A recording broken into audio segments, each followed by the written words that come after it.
Hello, Justin Boyd, Liberty University, American Christian Heritage. We're going to cover the controversy and differences between the fundamentalist and modernist movement of the late 1800s, early 1900s. So we're going to start by fundamentalist. The phrase started in 1910 when Lyman Stewart published pamphlets called The Fundamentalist with Essay, and it included essays from theologians and ministers from different denominations. So how he called it the fundamentalist, that's kind of how the term was coined. It was kind of an anti-modernist movement and the want and need to get back to the basics of the Christian faith.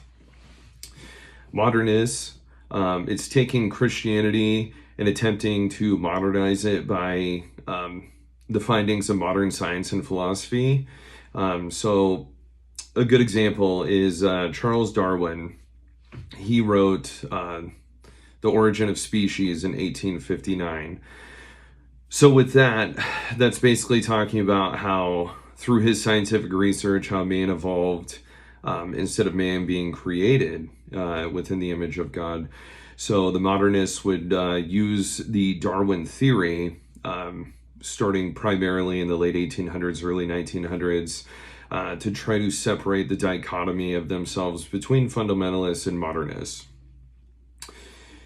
So modernists believe that man evolved rather than how fundamentalists believe that, like I said, man was built and designed within the image of God. Both cannot be true at once. It has to be either one or the other, depending on how one looks at it and how the Bible is written for it. So there was a divide in Christian denominations started before this time, though. It was more like it started in the early to mid 1800s when there was a change in the view of slavery and suffrage. So you had the North that was anti-slavery, the South that seemed to be pro-slavery. This created a divide and a rift within the different denominations of the Christian faith. And then so suffrage movements primarily happened in the North side. So there was a lot of different suffrage movements that were utilized on the North, and I think it kind of exacerbated a lot of this divide between fundamentalists and modernists. Following the Civil War, the North was on the modernist trajectory, while the South maintained its core Christian beliefs and wanted to stay towards a fundamentalist ideology.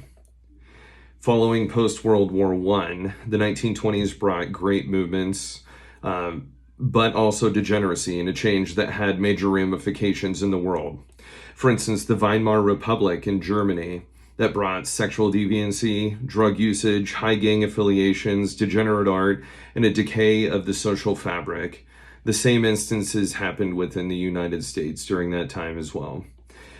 So by doing that, it kind of came to a headway in the 1920s, the exacerbation of modernism.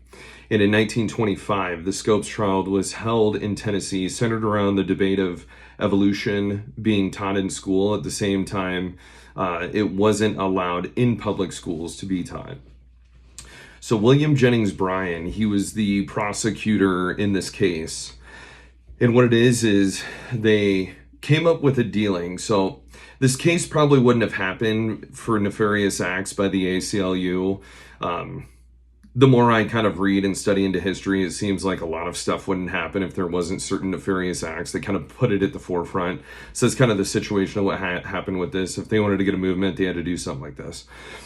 So there was another nefarious act between Williams Jennings Bryan and the individual that was basically the lawyer for Scopes. They both agreed that they would take the stand. So when Bryan's took the stand, he was asked certain questions that kind of put him in a lose-lose situation that made it really difficult to answer. So by doing this, they kind of won the case, whereas Bryan might have been able to switch it if the other individual would have taken the stand, but he decided not to at the last minute and backed out. So from there, that's kind of the headway of where it went with the modernists, and after that, they were starting to teach evolution in school. So another thing I've noticed is since then, it kind of goes, it's like a pendulum. For instance, you have it to where it seems like you have this anti-Christian, let's go and have fun and drink and be degenerate, like the 1920s. And then the pendulum kind of swung the other way. And in the 1940s, you had this youth movement of Christianity. And that's when you have your Leave It to Beaver lifestyle, the 1950s and everything. And then the pendulum swung again in the 1960s, late 1960s. And then it swings again in the 1980s. There was more of a Christian faith on that. So there has actually been studies by the Pew Research that showed that the more religious people are and the more religious a community is, the less crime is associated to the area. So that's the issue I don't understand about the modernists, is that, yes, I get it that you want to bring, you want to bring headway to science and all these movements and everything. But the problem is, by doing that, you get people to leave the Christian faith and leave religion altogether, and then look at the movement and or your affiliation with your party, basically your Democratic Party or whatever. If you kind of look at it, that's kind of the way it is. So what happens is degeneracy is amok with that then. And then so the situation that you're seeing right now in the United States, it was Weimar Republic all over again. And it's not good. I mean, I grew up in a small town in the Midwest where it actually felt very almost Puritan-like, how people were. Like, you did the right thing. You did what you could for your neighbor.